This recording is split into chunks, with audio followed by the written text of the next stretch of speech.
नमः सिद्धेभ्य नमो जीर्णाणम। सभी को सादर शुद्धात्म वंदन।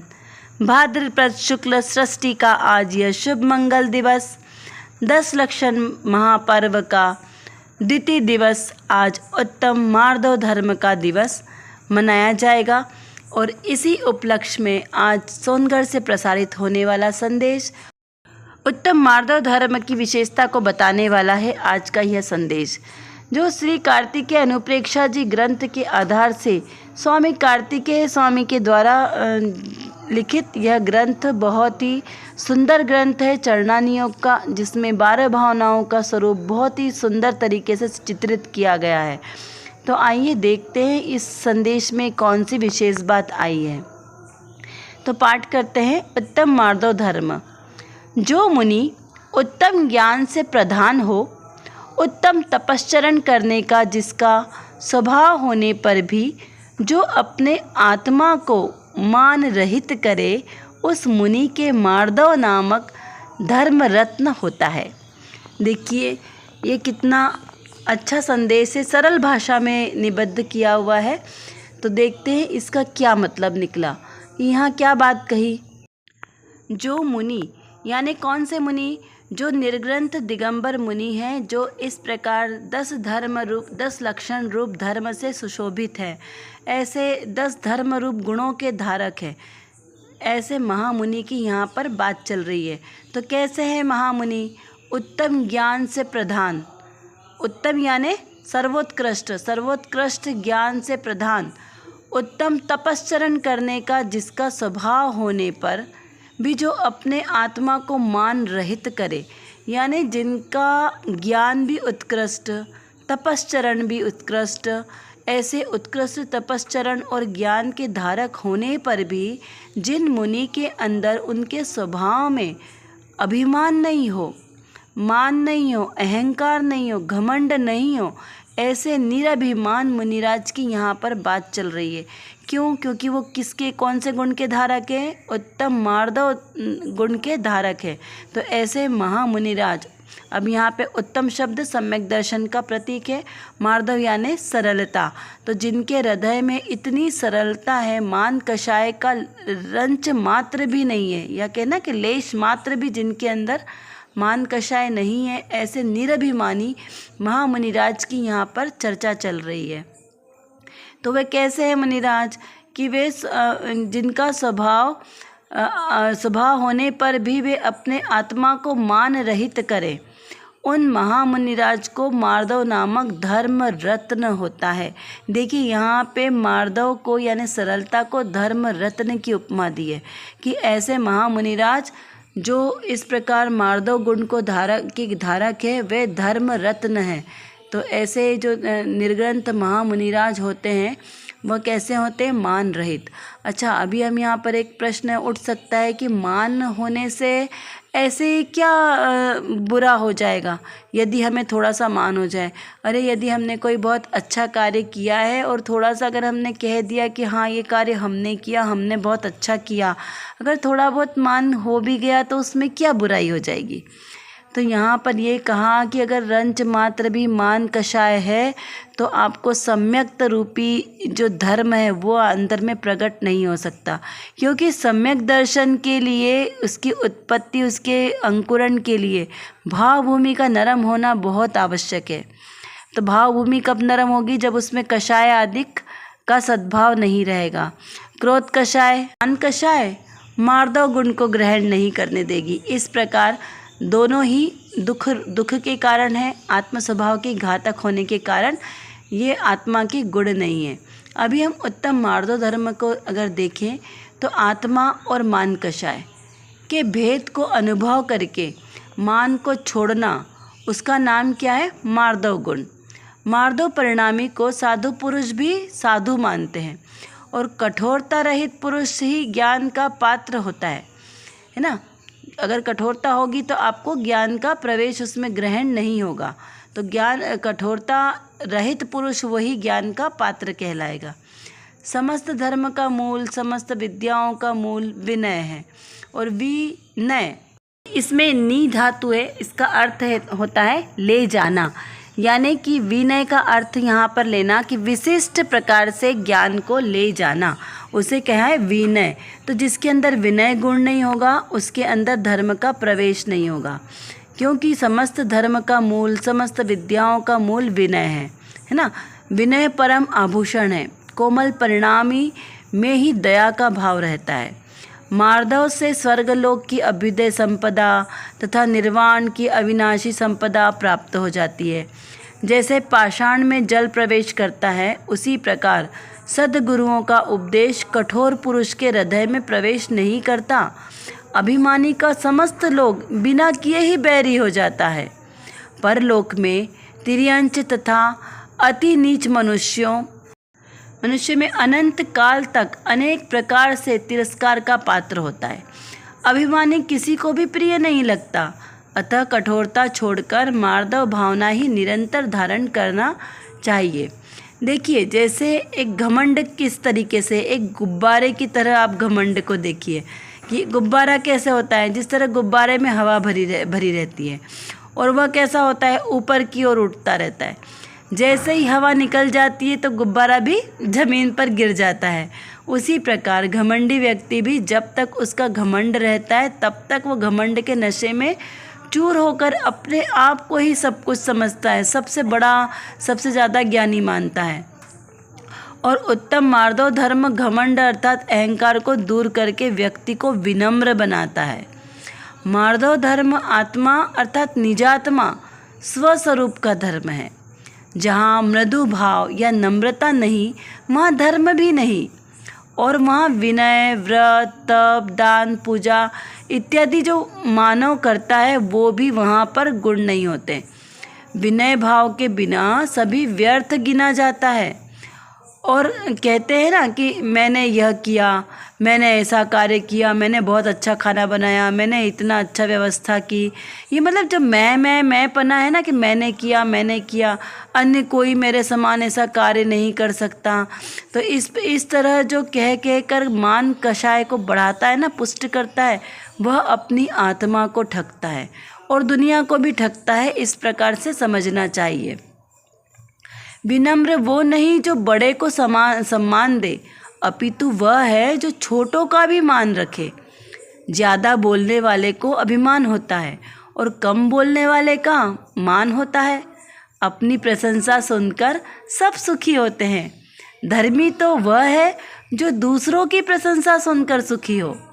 दूसरा कोई अपमानित करे या ना करे, पर जब व्यक्ति में अहम होता है तो वह उसे स्वयं ही अपमानित महसूस कराने लगता है।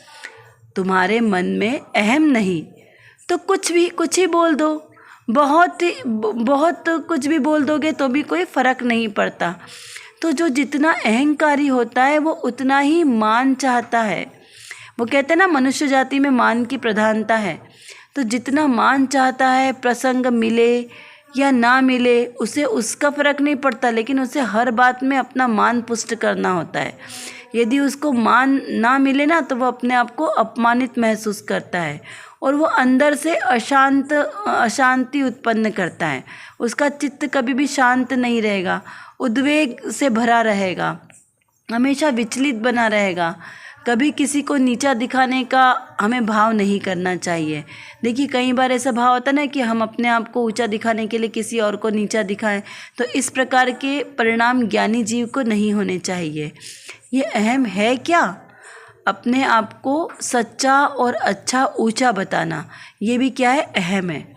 अपने आप को अच्छा मानने की जो ये प्रवृत्ति है, वृत्ति, अपने ही विषय में सोचने की प्रवृत्ति, अपने ही आप को प्रदर्शित करने की प्रवृत्ति, ये सब कैसी है? मान कषाय के कारण है। वो कहते हैं ना कि झुकोगे तो मजबूत बनोगे, अकड़ोगे तो टूट जाओगे। मानी की यही दो पहचान है, जो सम्मान की चाह करे और जो अपमान को बर्दाश्त ना कर सके। तो वो कैसा होता है? मान कषाय वाला होता है। चलिए हम मार्दव धर्म को बताने वाली इस पहले गाथा का पाठ करते हैं। मज्जवपस्सहावो यमाणा भावे यजायै अपम्मी मिच्छत्तस्सा भावे जहाम यसम्मत्तम हवै अपम्मी। अर्थात मार्दव आत्मा का स्वभाव है, वह मान कषाय के अभाव स्वरूप आत्मा में उत्पन्न होता है। जैसे मिथ्यात्व के अभाव में सम्यक्त आत्मा में उत्पन्न होता है, उसी तरह यह मार्दव स्वभाव मान कषाय के अभाव में उत्पन्न होता है। जब इंद्रभूति गौतम ब्राह्मण के वेश में थे, उस समय उन्हें बड़ा मान था अपने ज्ञान का। इतना घमंड था, वो समझते थे कि मैं ही सारी दुनिया में सबसे ज़्यादा ज्ञान मानूं। लेकिन जैसे ही वे समूह शरण में आए भगवान महावीर के, और उनका ज्ञान मानसस्तंभ को देखते ही गलित हो गया, और उनके अंतर में इस सत्य धर्म का प्रादुर्भाव हुआ, और उन्होंने क्षण भर में ही 4 ज्ञान को धारण किया और गंधर्व पद को स्वीकार किया। इस प्रकार मान कषाय से रहित होकर ही सच्चा ज्ञान अंदर में प्रवेश करता है। भरत चक्रवर्ती और बाहुबली स्वामी का भी बहुत सुंदर उदाहरण है मान के उसमें, कि भरत चक्रवर्ती को बड़ा घमंड था कि वो चक्रवर्ती सम्राट है, सब कुछ जीत सकते हैं, लेकिन फिर भी वो सबको नहीं जीत पाए और बाहुबली जी से उन्हें पराजय का सामना करना पड़ा। तीनों जल युद्ध, मल युद्ध और नेत्र युद्ध, 3 प्रकार के युद्ध किए और उसमें तीनों में ही वह पराजित हुए। फिर जब वो ब्रजबांचल पर्वत पर अपना नाम निकले गए, उन्हें क्या लगा कि मैं इस काल का प्रथम चक्रवर्ती, और जब वहाँ जाकर उन्होंने देखा कि उस शिला पर तो इतने सारे नाम लिखे थे कि उनका नाम लिखने की कहीं जगह ही नहीं थी, तब उन्हें किसी और का नाम मिटाकर फिर अपना नाम लिखना पड़ा, और यह सब घटना से उनका मान गलित हुआ। तो इस प्रकार जब मान रहेगा तो आपके अंदर में सत्य धर्म का प्रवेश नहीं होगा। तो सत्य धर्म का प्रवेश तभी होगा जब आपकी भावभूमि निर्मल होगी, मान कषाय से रहित होगी। चलिए अब आज की रत्नकणिका को पढ़ते हैं। इसमें कौन सी विशेष बात उत्तम मार्दव धर्म के उपलक्ष्य में कही गई है। जो 10 लक्षण पर्व पर जो पूज्य गुरुदेव श्री के प्रवचनांश है, उसके आधार से यह रत्नकणिका आज प्रस्तुत है। इसमें लिखा है कि उत्तम मार्दव धर्म, सब शास्त्रों को जानने वाले पंडित हो तो भी ज्ञान मद नहीं करे। वह यह विचारता है कि मेरे से बड़े बड़े अवधि ज्ञानी, मन पर्यय ज्ञानी, केवल ज्ञानी तो उत्कृष्ट ज्ञानी हैं, तो मैं कौन हूँ? मेरे पास तो ये तुच्छ बुद्धि है, फिर मैं किसका घमंड करूँ, किसका अभिमान करूँ, किसका मद करूं। इस प्रकार से यहाँ पर यह बात कही है कि किस तरीके से आपको अपना ज्ञान मद नहीं करना चाहिए। तो फिर क्या कहा कि मैं हूँ कौन? अल्पज्ञ हूँ। फिर सम्यक दर्शन पूर्वक 6 महीने का उपवास करें तो भी तप मद ना करे। स्वयं सर्व जाति, कुल, बल, विद्या ये उत्तम मार्दव धर्म है और तप आदि में सबसे बड़ा है, तो भी परकृत अपनाने को भी सहन करता है। महामुनि राजकुमार हो, चक्रवर्ती हो, वे मुनि हुए हो, इसका लोग अपमान करें तो सहन करते हैं। ज्ञातापने जानने वाला रहता है। इस प्रकार आह्लाद पूर्वक कहते हैं कि कुछ समझ में आया? यहाँ गर्व करके कषाय उपजाता नहीं। देखिए यहाँ पर मान कषाय से किस प्रकार से 8 प्रकार के मदों की उत्पत्ति होती है, इस प्रकार से यह संदेश गुरुदेव श्री ने चर्चा में लिया है कि इसे मान कषाय बोलने से सिर्फ एक मान कषाय नहीं आती है। मान अपने साथ 8 प्रकार के जो मद कहे ना आगम में, वो 8 प्रकार के मदों के साथ ही आता है, क्योंकि वो अपने पूरे परिवार को लेके आता है। और ये जो मद है ये सम्यक दर्शन में दोष है। सम्यक दर्शन के जो 25 प्रकार के दोष कहे ना, उसमें 8 मद आते हैं। जब तक 8 मदों से रहित नहीं होगा तब तक भावभूमि जीव की सरल नहीं हो सकती। तो यहाँ पर कहा कि कोई बहुत बड़ा पंडित हो, जो बहुत सारे शास्त्रों का पाठी हो, चाहे वो द्वादशांग का पाठी हो, तो भी वो अपने ज्ञान का मद ना करे। ज्ञान मद, इसे ज्ञान मद कहा है कि ज्ञान का मद करना, कि मैं बहुत बड़ा हूँ, अवधि ज्ञानी हूँ, मन पर्यय ज्ञानी, मेरे पास 6 उपशम ज्ञान बहुत है। तो 6 उपशम ज्ञान तो वैसे भी इस भाव के साथ ख़त्म होने वाला है, तो उसका क्या हमने घमंड करना। अरे आज ज्ञान है, कल यदि कोमा में चले गए तो ज्ञान तो शून्य हो जाएगा, कभी याददाश्त चली गई तो ज्ञान शून्य हो जाएगा। तो ऐसे ज्ञान का क्या घमंड करना। और ये जो ज्ञान है ये भी क्या है, एक समय की पर्याय है। अरे इतनी सूक्ष्म बात है कि जो केवल ज्ञान की पर्याय है वो भी एक समय की है, वो भी छूटने वाली है। तो केवल ज्ञान का भी आप अभिमान नहीं कर सकते। वैसे केवल ज्ञानी को अभिमान होता नहीं है, क्योंकि बहुत पहले ही हम सम्यक दर्शन के साथ ही 8 मदों से रहित हो जाते हैं। तो यहाँ पर क्या कहा कि बहुत मद किसे होते हैं, अज्ञानी को, ज्ञानी को मद नहीं होते। तो जो अज्ञानी होते हैं उसी को अपने पांडित्य का मद होता है।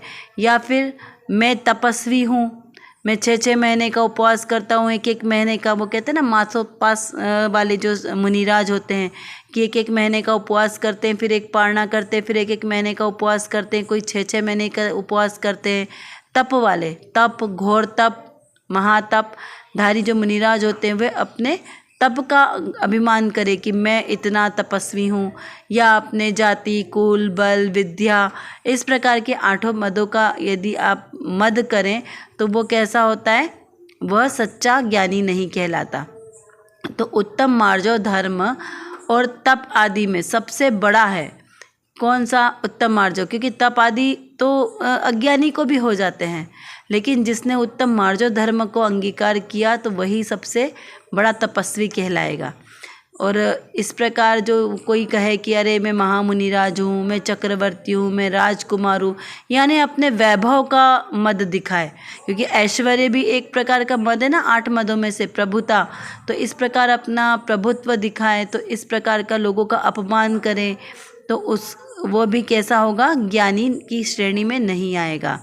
तो यहाँ पर कहा कि ज्ञाता पने से जानने वाला रहता है। और तब कहेंगे कि अगर कोई इतना ज्ञानी और वो सब हो, गुणी वाला व्यक्ति हो, तो वो क्या करेगा, क्या बताएगा नहीं कि उसे कितना ज्ञान है। तो बोले नहीं, बताता नहीं है। ज्ञानी अपना ज्ञान का बखान नहीं करता, मात्र ज्ञातापने से जानता है, मात्र जानने वाला है। क्योंकि जो ज्ञानी होगा, सूर्य को कहीं बताना पड़ता है क्या कि अरे मैं इतना रोशनी वाला हूँ, सूर्य की मेरे पास देखो कितनी किरणें हैं मेरी, और मैं कितने सारी जगति को प्रकाशित करता हूँ, बताना पड़ता है क्या सूर्य को? नहीं। वो सूर्य का उदय होता है तो अपने आप लोगों को पता चल जाता है कि सूर्य का प्रकाश है और सूर्य कितना शक्तिशाली है। तो ऐसे ही जो व्यक्ति ज्ञानी होगा उसे बताना नहीं पड़ेगा कि उसके पास कितना ज्ञान है, अपने आप ही उसका ज्ञान प्रकाशित होता रहता है। तो इस प्रकार गुरुदेव श्री कहते हैं कि कुछ समझ में आया कि घमंड करना, अभिमान करना कितना बड़ा पाप है, सम्यक दर्शन में कितना घातक है। तो इस प्रकार कहा है कि वहाँ पे गर्व करके कषाय को उपजाता नहीं। कौन नहीं उपजाता? ज्ञानी। तो ज्ञानी जीव अपने स्वभाव में रहता है, अपने स्वभाव से अलग कभी जाता नहीं। तो चलिए इस उत्तम मार्दव धर्म को हम एक छोटे से उदाहरण से समझते हैं। जैसे ये एक हीरा है, अब इस हीरे को हम सोने की डब्बी में रखें या फिर काली पॉलीथीन में रखें तो उससे इस हीरे को क्या फ़र्क पड़ेगा? क्या इस हीरे की कीमत में कुछ फ़र्क पड़ेगा कि पॉलीथीन में रखने से इस हीरे की कीमत कम हो जाएगी, या फिर हमने इसको सोने की डिब्बी में रखा तो इससे इसकी कीमत बढ़ जाएगी? तो ऐसा नहीं होगा। चाहे हम उसको पॉलीथीन में रखें तो भी वो सोना ही है, और उसको हम यदि डिब्बी में रखें तो भी वो कैसा होगा? सोना ही है। तो डिब्बी चाहे वो सोने की हो चाहे प्लास्टिक की हो, डिब्बी तो डिब्बी ही है, उससे उसका कोई फ़र्क नहीं पड़ेगा सोने में। इसको क्या लेना है, इसका सिद्धांत किस तरीके से घटाएंगे कि जो चैतन्य हीरा है, मैं मतलब मैं शुद्धात्मा, जो मैं ये चैतन्य हीरा हूँ और उसकी ये शरीर रूप से पैकिंग की गई है। अब चाहे ये काला हो, गोरा हो, दुबला हो, पतला हो, चाहे कैसा भी हो, मुझे उससे कोई फ़र्क नहीं पड़ेगा। मेरी आत्मा में कोई भी बिगाड़ सुधार नहीं होगा। मेरे इस शुद्धात्म तत्व में हीनता या दीनता का भाव नहीं आएगा। जब हीनता और दीनता का भाव होगा तो वहीं पे अनंतानुबंधी मान है, और जब हीनता और दीनता का भाव न रहे तो वहीं पर मार्दव धर्म है। इसी को हमने अनंतानुबंधी आदि कषाय के माध्यम से समझा। तो इस प्रकार इस मार्दव धर्म को धारण करके हम अपनी इस शुद्धात्म स्वरूप अखंड चैतन्य आत्मा के आनंद को प्रकट करें, ऐसी यहाँ पर पवित्र भावना है। अभी आप देख रहे हैं कि आज के इस होमवर्क के लिए आपको ऊपर कुछ प्रश्न दिए गए हैं। आप इसके माध्यम से अपना चिंतन बढ़ाएं और अपने स्वयं को आत्मा को शुद्धात्मा अनुभव करें कि मैं एक अखंड शुद्धात्मा जीव आत्मा हूँ। एकमात्र आत्मा अनुभव करना है, किसी भी प्रकार का मान कषाय नहीं हो, इस प्रकार की आपको आज प्रैक्टिस करनी है, पुरुषार्थ करना है। जो भी आपको मान के भाव आ रहे हैं उन सबको आप पहले नोट डाउन करें और उनको अपनी आत्म स्वभाव से दूर करें।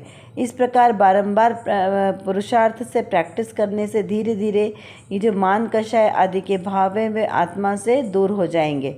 तो जब हमने यह जाना कि मैं एक शुद्ध आत्मा हूँ तो बाकी सारे भाव अपने आप हमारे से दूर हो जाएंगे और तब प्रकट होगा उत्तम मार्दव धर्म।